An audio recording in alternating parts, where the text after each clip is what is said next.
So yeah, I was trying to incorporate like a lot of the stuff that we worked on in this unit. We have like our students here, but mostly I wanted them to see the activities that we kind of incorporate within our units all the time, especially because here at Sandy Springs, I feel like we do such a great job at differentiating.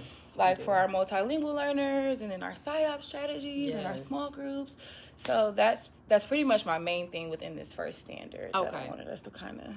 Yes, and I'm looking at the section right here where you have the differentiation. So I like how you have visuals and the sentence starters, which are really good for our ESOL students, and chunked instructions. That's really good. And specific feedback, calm down opinions, check for understandings. That's also a good way to assess your students formatively as well. Those check for understandings are really important.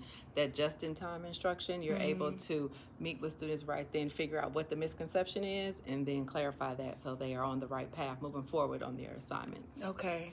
Good. Thank you.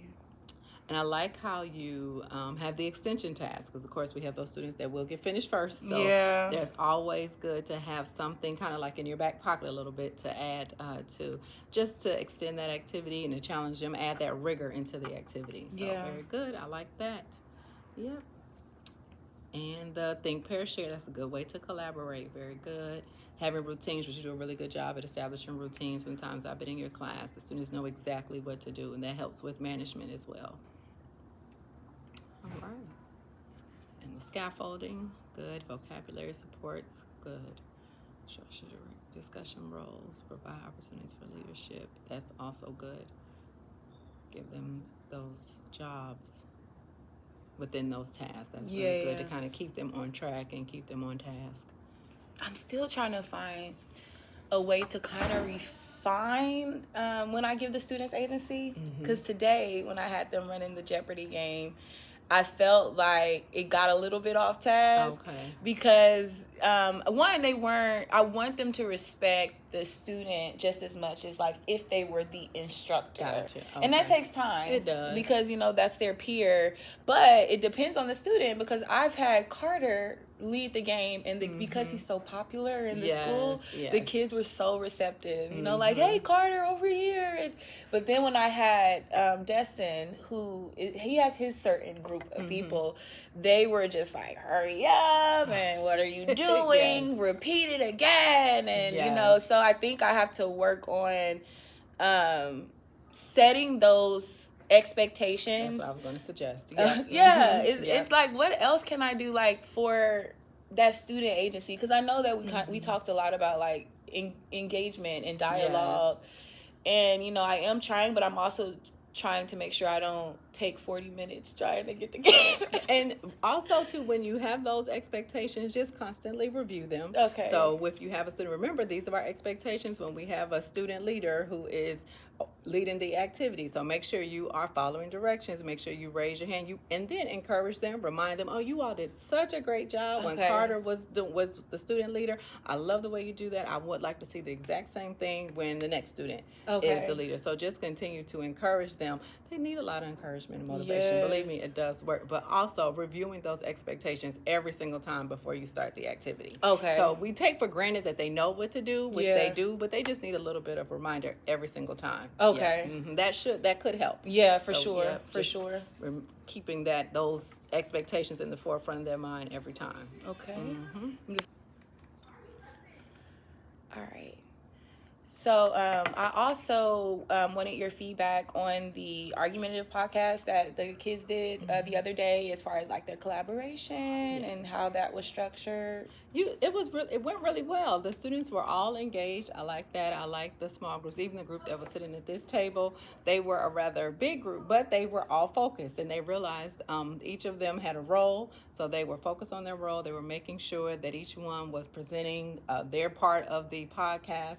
They were following the script. It was really good. I liked how two of the students were having some challenges, I think, with stating their evidence. Oh, yeah. So I like how you went right over there and you attended to that. They had questions and you gave them some sentence starters too to help them with their script as they present their information on the podcast. So that was really good. I know our students are having a challenge with evidence and elaboration. Yeah, that was a big piece. That was a big piece. So I think the podcast activity is perfect for that because it actually gets them engaged in the activity. They have to have that discourse and explaining why their claim is or why their reason is the best reason and opposed to the other reason, or one side is better than the other side. So I think that's perfect.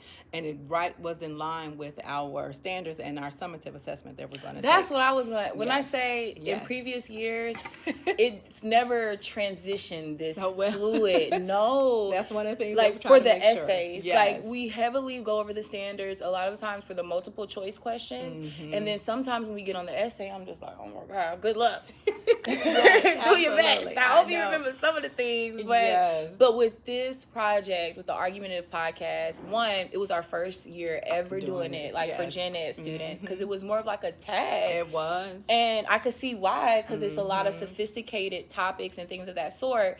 But really seeing my students engage in it, and actually when they started asking questions like, what's a blended quote? I was like, let's go. Yes, and for all students, and just modifying that script too and having those sentence starters was perfect for our EL students as well too. So no one was left out. Right. Everybody was able to complete the activity and still maintain that level of rigor. Yes. So it was a perfect activity. So hopefully, everything did transfer over into their essays. It did. One of the things that I felt like was a bit of a challenge, and I mean, this really is something I feel like because it was their first time doing it, that as we do it more, it's going to get better, is timing. Yes. They will take about 3 to 4 days, which but it helped me to see in the areas where they really struggled. As far as like pulling that evidence, but then once they copied and pasted the evidence, they were like, so what is this saying? And I'm like, you gotta read it. You gotta read it. Yes. You actually have to analyze it and break it down, and that's a part of this. And yes, what you're doing is really sophisticated. It's not gonna be easy peasy lemon squeezy. I think the next time we do it too, that we need to possibly put in some incentives. Use our PBIS program and say, hey, if you get this part done with this time, you get so many points. So just connecting some incentives to it as well, that hopefully will encourage them to finish each portion a little bit faster, so we can stay on schedule. As soon as I say donut, it'll be done. See, exactly. So you already know. Yes, absolutely. So just attaching those incentives. I mean, they're middle school students, but they still have to be motivated. And we're trying to do all that we can. But you're doing an excellent job. Okay, you really are. You. Yes, it's been a challenging year for ELA. With our new expectations, but you are handling it like a champ. Thank you.